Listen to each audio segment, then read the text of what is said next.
so much for joining us. Thank you so much for having me. Oh, of course.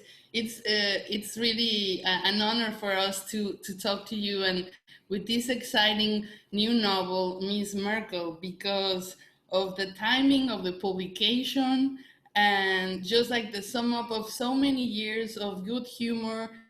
But I think the writing on this novel, it's like how can you tell us, when did you start writing this novel, and did you know when she was going to retire? Yes, we in Germany knew for quite a couple of years that she's going to retire.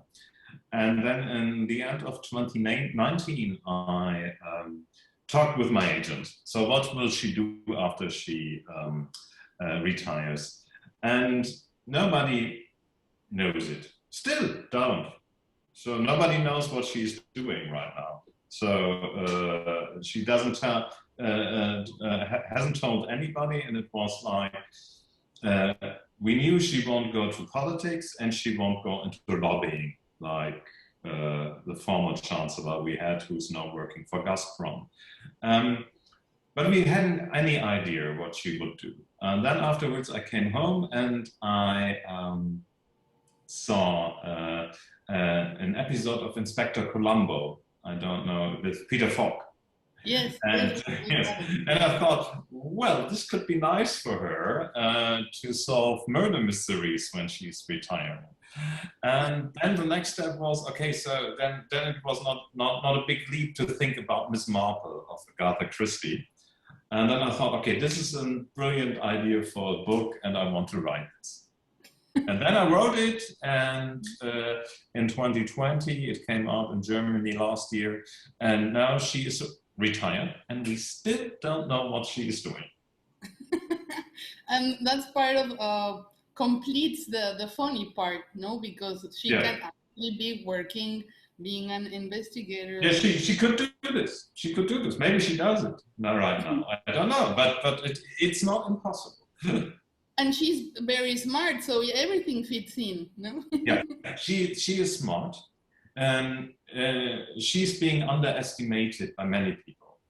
She was underestimated by her own party. She was underestimated by politicians like Putin and Berlusconi and Trump all around the world. She's always underestimated, like Columbo, like Miss Merkel.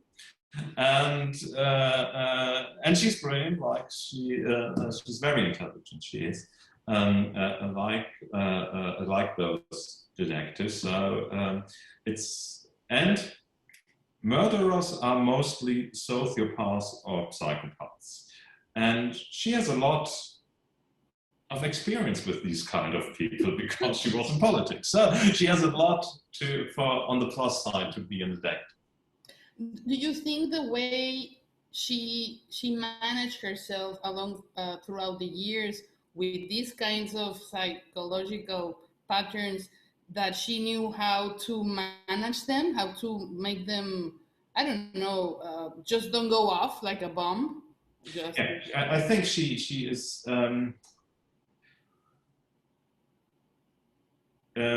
She was insulted a lot. She was very provoked a lot by other politicians, and she was always like being calm, not exploding. That's her style of politics, being calm, trying to manage things, not be a populist. And of course, as a woman, she doesn't have a lot of testosterone, so it's not like her counterparts. And so it's really yeah, that's her style of politics, which makes, at least in Germany, she is very much liked. When she, after 16 years as a chancellor, she ended everything, and she was still the most popular politician in Germany after 16 years. Because of this, because she is not like, we Germans, we don't like these kind of people that go around and think they are great. So we always like suspecting. We Germans like the middle ground. Mm-hmm. Exactly, and forward, and no the opposite of Trump, if you will, Yeah. and Putin. Well, Trump, Boris Johnson. So this is like very. But these are and Bolsonaro, of course. These are very extreme things. But we have our own populist politicians, and most of the Germans distrust these kind of people. And Merkel was like always laid back. She didn't go into interviews. She didn't go into talk shows. She was like, I'm not here. And behind the scenes, she did everything. And she even we have pictures of her go to the supermarket and having like. Okay, those were staged, I guess. But so, but yeah, well, she is not bad. Well, the Germans believe that she is not in it for the money. She is not in politics to get rich or to have a great car or anything. So that's not what she does. She is very how do you call it? Bescheiden. Oh, sorry. Down to earth. Yeah, she's very down to earth, and she's not for status symbols and everything. So that's not hers. That's why she's liked, and this is kind of the characteristic I used for my fictional Merkel. But do you think that the part of she not being valued as much might be because we're not used to, first of all, a politician like her, and second of all, she's a woman? Yeah, of course. She was underestimated in the first years of her career, even when she was chancellor, by most of the politicians. So now we have a lot of women in German politics. But when she started out, she was really like one of the first, and she's, of course, the only female chancellor we ever had. She was underestimated. People didn't think she is okay, but she was kind of ruthless behind the scenes. She could take all this in her own party. She took all the men apart. It was like she pushed them to the side, and they are all out of politics. The guys who started out with her, well, each of them thought, I'm going to be the chancellor. So one of them now made a comeback after 20 years. She put him aside in 2002. He left politics in 2009 because he still thought, well, I'm the big guy. And so now that she's retired, he came back. So, but all the others never went to politics again. So they underestimated it. Yeah, let's talk about the female characters in your work. For example, a cow that decides to live in India, like it happens in Mu. Yeah. Like they're always on the verge of achieving something. And I don't know, it's really interesting how you portray the women in your characters. Why do they usually walk to some other direction that you set them apart? So it's interesting. Yeah, I'm interested in characters that haven't found themselves yet as people or as cows, and characters that have to think about moral choices, what to do, what is the right kind to live, not only for yourself but with others. That's where I'm very interested in. And I personally think that women think about these kind of things more than men. Probably, yeah. Being trapped in Shakespeare body. Yeah. Yeah, that's yeah, and these characters are very dear to my heart, and for some reason it's like in my books it's very much about emotions, and especially in the first. So Miss Merkel is a bit different. But especially in those books where I write from I perspective, not first person. First.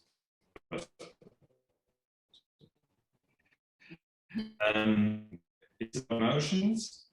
Funny, but it's about emotions. And women are more accustomed to or used to speak about their emotions. So it's easier to write from a woman's perspective. So they can make it a bit partial, but women can speak with their friends, women friends, for hours about a thing that happened. So he wasn't nice, and I had a quarrel with him, and then they talked about for hours. Maybe things like that. What should I do?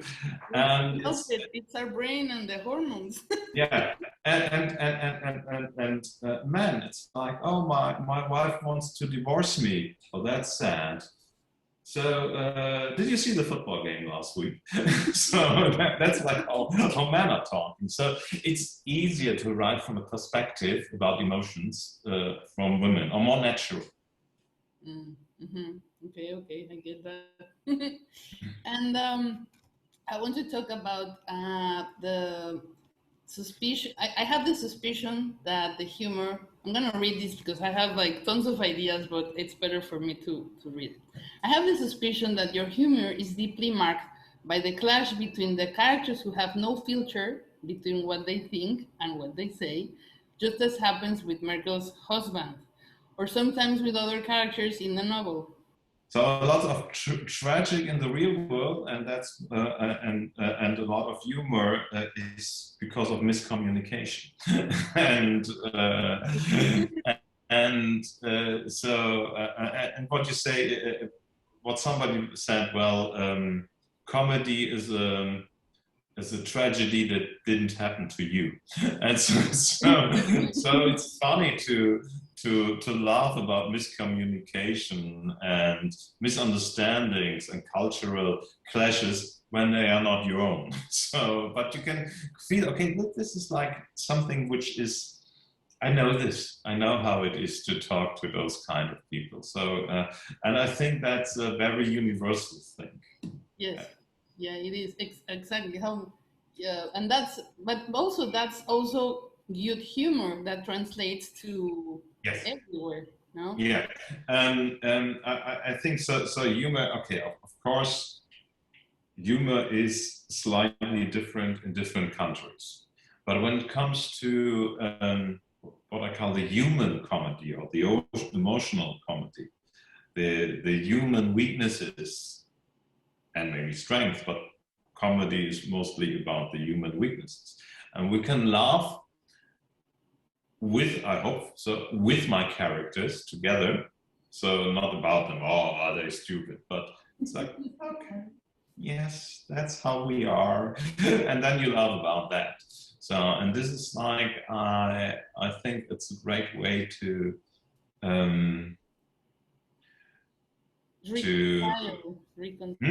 reconcile. Yes, exactly. That's what I want. So you put it in one word, which I searched 3 sentences for, because probably I need you for writing. Next time I write a long paragraph, and you just say one word, and then okay, let's cut it.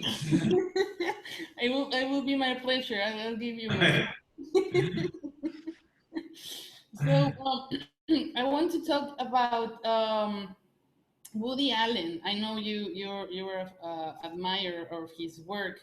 Can you say from your first novel to from Dam Karma to Miss Merkel, how in those 20 years now can you how much of Woody Allen is it in it, or how in what moment do you think you started finding your own path and just saying, hey, I know. Well, this is much earlier, of course, before I wrote anything. Before I wrote novels, I wrote screenplays, and I still write screenplays. Screenplays, yes, the movies we know.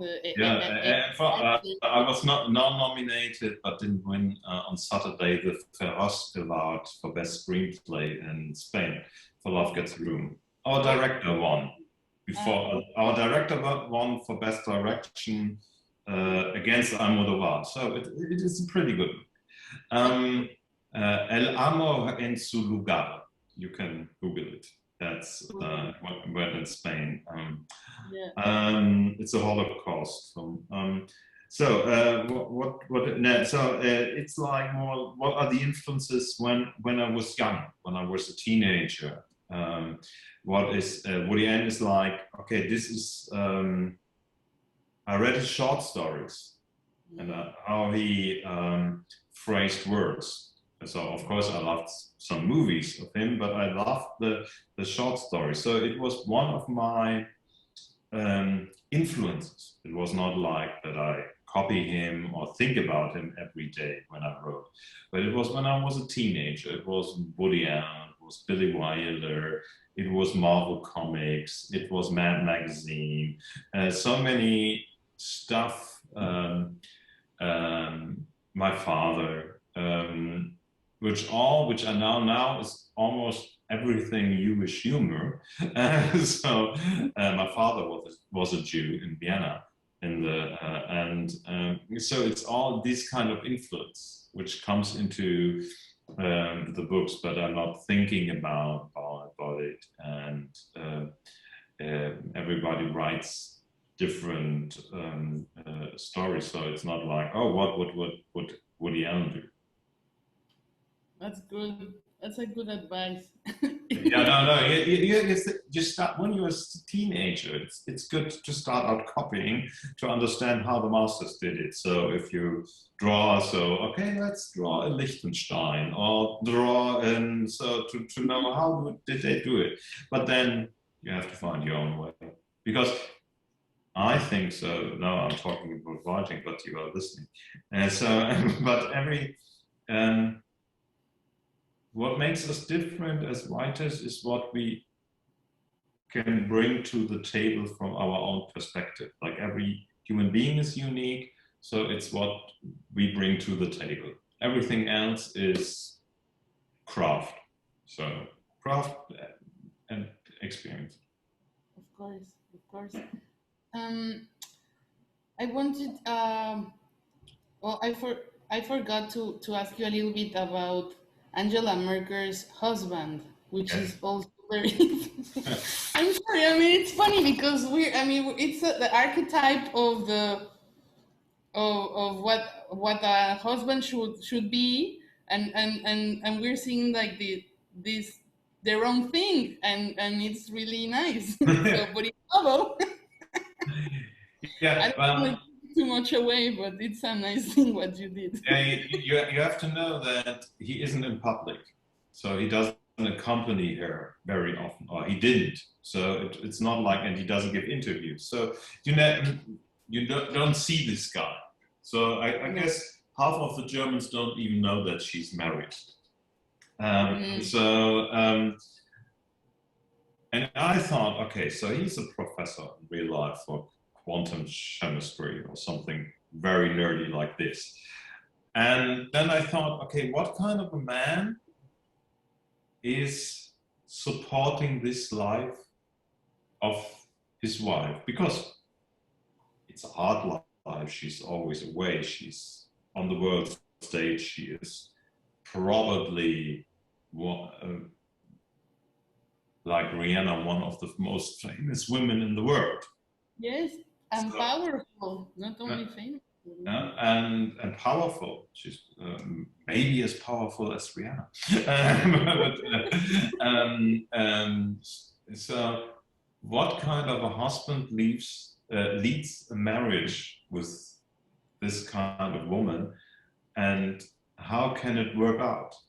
So, and this is what I thought about right when I wrote this kind of guy, which is a lovable, loving, eccentric quantum chemist, or whatever they are called. What I would like to read is if you write something else from Miss Merkel, like love advice on how to have a good marriage. No, control the world, just have a good marriage. Yeah, and it plays a part in the second novel, because in Germany the second case will come out in March, And yeah, it's called Murder on the Graveyard. And in this case, one of the suspects is a very attractive man for her. Okay. So very different, same age, but very different from her husband. So, and this is something that I tell about, of course, the detective case, but where we go further into the marriage and what makes that marriage work. That's amazing. So I'm gonna start German classes to read it before. Before, yes. That's So just the last question. We have a lot of young readers and people and authors that want to start writing and just find. What will be your advice on your successful career? How can you go and say to someone, hey, go on, write on? Right. These are my three. No, really. Sit down. Write. Don't judge yourself while you are writing. So, because for most of the people, it's like, so you write a few sentences, then your inner critic comes and is killing you. So, tell him that's not your partner. That's not what you do. Write from your subconscious. And then take it to the side, sleep a day, and then rewrite the same scene, because writing is rewriting. Every scene I write is like 40 times over. So at first it's like, okay, I write these 8 pages in 4 hours. And then I spend like, or 2 hours, whatever.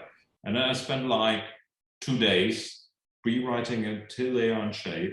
Then I'll look at later on them. So that's the time where the inner critic, and he doesn't have to be destroying. It's like, you just have to feel, does it sound right? And you stop writing when it doesn't sound, when it does sound right to you, then you put it aside and not rewrite it the whole time. So you have to find the real balance between when your inner critic helps you and when the inner critic destroys you. So it's like very, very much, you have to find a feeling for this. But first, write. Just write what comes from your subconscious, because it's like when you play music, I guess. I don't play music, but when you're playing music, it's not like, oh, you should have played the A, or you should have this, and then you don't think. So just play. And then later on, you can hear the recording and think, okay, so maybe I have to do it again a bit better. So that's amazing. Thank you so much. It's been... Yeah, I have to thank you. And sorry about